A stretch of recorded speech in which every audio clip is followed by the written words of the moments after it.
हमने पहले भी बहुत सारे कार्यक्रम को किया हुआ है। यह हमारे लिए कोई प्रथम मौका नहीं है। लेकिन सबसे पहले स्टार्ट करने से पहले मैं आप सभी लोग का धन्यवाद देना चाहूँगा कि आप लोग अपना बहुमूल्य समय निकाल करके हमारे छोटे से कार्यक्रम में सम्मिलित हुए और हमारा जो समाज को लेकर के आगे बढ़ने का जो प्रोग्राम है उसमें आपने एक अहम भूमिका निभाने जा रहे हैं। आप मीडिया का काम होता है जो समाज में प्रस्तुत चीज़ें होती हैं उनको सही लोगों तक पहुंचाना, जो ये आपकी नैतिक जिम्मेदारी है और मुझे उम्मीद है कि आप इस पर खरे उतरेंगे। पहली बात। दूसरी बात, सबसे पहले मैं आपको अपनी संस्था के बारे में बताना चाहूँगा। संस्था के बारे में बताने से पहले मैं आपको अपने आप में इंट्रोड्यूस करता हूँ। मेरा नाम अरविंद कुमार सिंह है। मैं बेसिकली एक बिजनेसमैन कम और सोशल एक्टिविस्ट ज़्यादा हूँ। मेरी संस्था का नाम है द ग्रीन फाउंडेशन। पिछले 2.5 साल से हम पूरे भारतवर्ष में काम कर रहे हैं, लेकिन पिछले अगर 2 सालों का 2.5 साल का रिकॉर्ड देखें तो हमने झारखंड प्रदेश को सबसे पहले प्राथमिकता के आधार पर रखा हुआ था। वहाँ हमने जिला प्रशासन रांची, जिला प्रशासन बोकारो, नीति आयोग भारत सरकार, यूनिसेफ जो इंटरनेशनल संस्था है उनके साथ और WHO के साथ मिलकर के हमने एक अग्रणी भूमिका वहाँ अदा की है। कुछ प्रोग्राम्स में तो हमारी जो संस्था है ना सर्वप्रथम रही है। जिला प्रशासन का एक कार्यक्रम था सुरक्षित दादा दादी नाना नानी प्रोग्राम, जिसमें कि हम वहाँ पे हमने एक अग्रणी भूमिका निभाई है। दूसरा उनका एक समाज कल्याण का बूढ़ों और बच्चों के लिए एक प्रोग्राम था, जिसमें हमने वहाँ के DC के माध्यम से हमने वहाँ एक प्रोग्राम्स को कॉल सेंटर को लॉन्च करवाया था एक्साइसेस के माध्यम से। इसी प्रकार हमने बहुत सारे कार्य आपदा प्रबंधन को लेकर के किए हैं।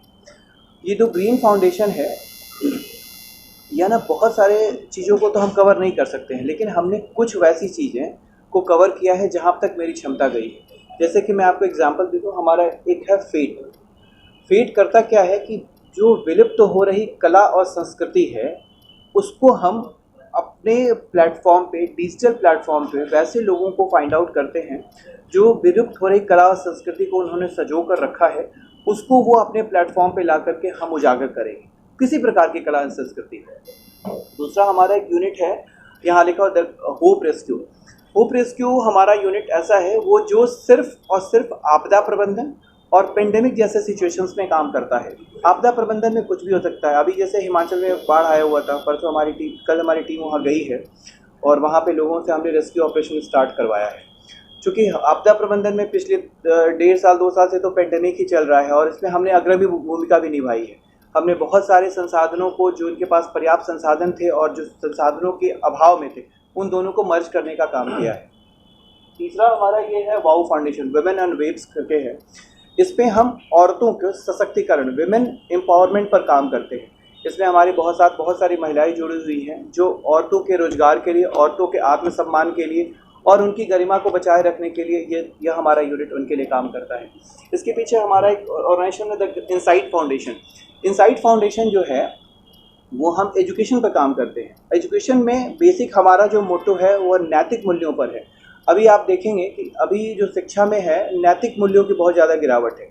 कोई भी आदमी उच्च शिक्षा तो प्राप्त करना चाहता है, लेकिन कोई नैतिक मूल्यों पर बात नहीं करना चाहता। हम चाहते हैं कि जो भारत अपनी संस्कृति का धरोहर रहा है, हमारे पास हमारी जो संस्कृति है वो बहुत ही समृद्ध है। जितनी सारी हमारी संस्कृति हो गई हैं, हड़प्पा से लेकर के, मिस्र से लेकर के, भारत की जितनी संस्कृतियाँ हैं, विश्व की जितनी संस्कृतियाँ हैं, उसमें हमारी जो संस्कृति सबसे समृद्ध है। इसका कारण क्या है कि हम हमेशा से नैतिक मूल्यों पर काम करते आए हैं। पिछले 200-250 सालों में देखिएगा, इतिहास देखिएगा तो लोग नैतिक मूल्यों पर बात नहीं करते हैं।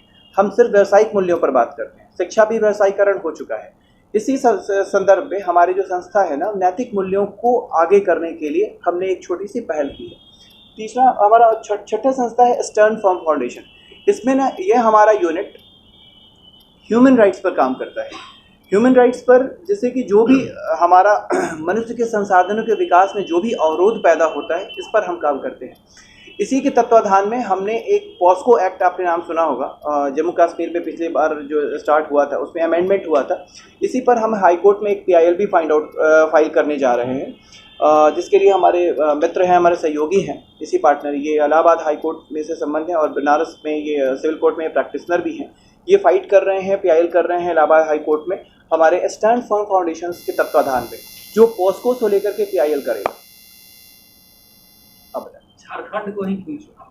अच्छा, झारखंड को देखिए, हर व्यक्ति अपने पहले जहाँ पर वो सबसे ज़्यादा समृद्ध होता है वहीं पर कम, क्योंकि देखिए हमारे, मुझे कोई सरकारी फंड नहीं है, मेरा अपना खुद का लगाया हुआ फंड है, तो वहाँ पर मैं शुरू से वहीं था। मैंने और भी जगह भी रहा हूँ, लेकिन मुझे लगा कि मेरे यहाँ पे कम संसाधन में मैं ज़्यादा रीच कर पाऊँगा। बिहार मेरा जन्म राज्य रहा है। मैं सिवान जिले का रहने वाला हूँ और बिहार में मेरी व्यावसायिकता है। आप जहाँ खड़े हैं ये अपना ही है, मैं इसका ऑनर हूँ। तो और यहाँ भी मेरी बहुत सारे व्यावसायिक गतिविधियाँ हैं, इसी कारण से मैंने बिहार चूज़ किया। सिमिल्टेनियसली बनारस में भी हम यही काम कर रहे हैं, क्योंकि बनारस में भी मैं व्यावसायिक गतिविधियाँ हैं मेरी, इसी कारण से मैं जहाँ जहाँ मेरा प्रेजेंस है वहाँ मैं समाज के लिए अपने आप को तत्पर कर रहा हूँ। बिहार में क्या लगता है किस चीज़ पर ज़्यादा काम करने की ज़रूरत है? मैंने तो बताया ना आपको, सबसे ज़्यादा यहाँ सबसे ज़्यादा ज़रूरत है वो नैतिक मूल्यों पर ही सबसे ज़्यादा काम करने की ज़रूरत है। दूसरी चीज़ क्या, अच्छा मुझे एक बात समझ में नहीं आता है, अभी जैसे आप बाढ़ की बात करेंगे, ये हर साल बाढ़ होती है। अभी तक पिछले जितने आप इस बात को सोचते सोचते हम लोग का दूसरे से ये पीढ़ी भी गुजर जाएगी, पिछले जा रही कितनी पीढ़ियाँ गुजरी हैं, लेकिन अभी तक कोई ठोस कदम नहीं उठाया गया। मैं सिर्फ सरकार से अपने कुछ सुझाव हमारे पास है, जो हम आने वाले समय में सरकार को हम सुझाव देंगे कि हाँ, आने वाले कुछ समय में हम बाढ़ के प्रभावित कैसे लोगों को कैसे वहाँ रोजगारोन्मुख बना सकते हैं, लोगों को कैसे समृद्ध कर सकते हैं। क्योंकि बाढ़ को तो नहीं रोका जा सकता है, लेकिन बाढ़ से होने वाले नुकसान को तो रोका जा सकता है। गवर्नमेंट लेवल या ब्यूरोक्रेसी के लेवल पे नैतिक मूल्य नहीं है बिहार से, ये मानते हैं? ये इस पर मैं कोई टिप्पणी नहीं करता। आपने कहा कि नैतिक मूल्य की जरूरत है। नैतिक मूल्य, मैं शिक्षा बात कर रहा हूँ। मैं शिक्षा में नैतिक मूल्यों के बारे में इस पर्टिकुलर पाठ्यक्रम को लेकर के मैं इनिशिएट करने का एक सरकार को एक सुझाव दूंगा। शिक्षा का विषय तो बहुत बड़ा मामला जी, है, इस पे कैसे क्या? देखिए मैंने अब कहा ना कि शिक्षा, अभी तो शिक्षा व्यवसायीकरण है पूरे विश्व के परिदृश्य में देखें तो आप खुद में सोचिए कि आज के डेट में सबसे महंगी चीज़ क्या है, शिक्षा एवं स्वास्थ्य। ठीक है, देखिए आज भी देखा जाए, मैं आपको सही बताऊं, सरकार के पास ना संपूर्ण संसाधन है। किस सरकार के पास संसाधन नहीं है? वो सबसे पहले, किसी भी सरकार की पहली प्राथमिकता शिक्षा और स्वास्थ्य रहती है। सरकार ने उसका यूज़ भी किया है। कमियां हमारे अंदर हैं, हम अपने बच्चों को कभी सरकारी स्कूल में नहीं भेजते। क्यों नहीं भेजते?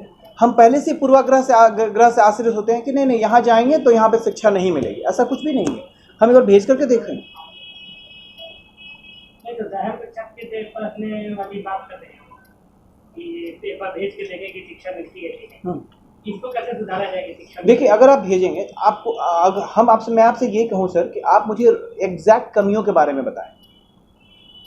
आप कहेंगे कि आप जो कमियां बताएंगे या तो पूर्वाग्रह से ग्रसित होंगी, या जो आप किसी और के माध्यम से आपने जो एक्सपीरियंस है उसके माध्यम से। मैं पूछूंगा कि आपके पास पर्सनल एक्सपीरियंस क्या है, तो आप मेरे उत्तर रहेंगे। बिहार में शिक्षा स्वास्थ्य लेकर तो काफी, सर मैं बिहार की बातें नहीं कर रहा हूँ, मेरे लिए तो वसुधैव कुटुंबकम की बातें मैं कर रहा हूँ। मेरा सवाल भीड़ में शामिल हो जाएंगे, अपने आप को अलग कैसे करें? आप ऐसे कितने लोगों से मिले जो नैतिक मूल्यों पे और एथिकल और मोरल वैल्यूज पे बात करते हैं? शायद बहुत कम, मैं उनमें से एक। नमस्कार, मेरा नाम प्रतीक पांडे है। मैं जिला एवं सत्र न्यायालय वाराणसी में अधिवक्ता हूँ और स्टैंड फर्म फाउंडेशन एक इकाई है द ग्रीन फाउंडेशन की, जो मैं उसका जितना भी लीगल व्यू पॉइंट है मैं उसको कंसर्न अथॉरिटी या जुरिसडिक्शनल अथॉरिटी के सामने रखने का मेरे ऊपर दायित्व सौंपा गया।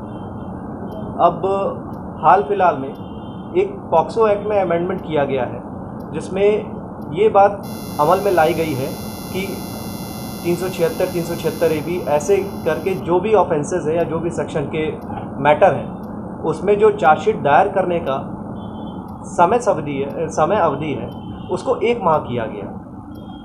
और अगर कानूनी प्रावधानों की बात करें हम, तो कानूनी प्रावधान ये कहते हैं, अगर दंड प्रक्रिया संहिता की बात करें, कि 60 दिन और 90 दिन ये दो ये टाइमलाइन दी गई है कि इसमें कुछ धाराओं में अगर मुकदमे पंजीकृत होते हैं तो इस टाइम फ्रेम में विवेचक को आरोप पत्र न्यायालय में दाखिल कर देना चाहिए।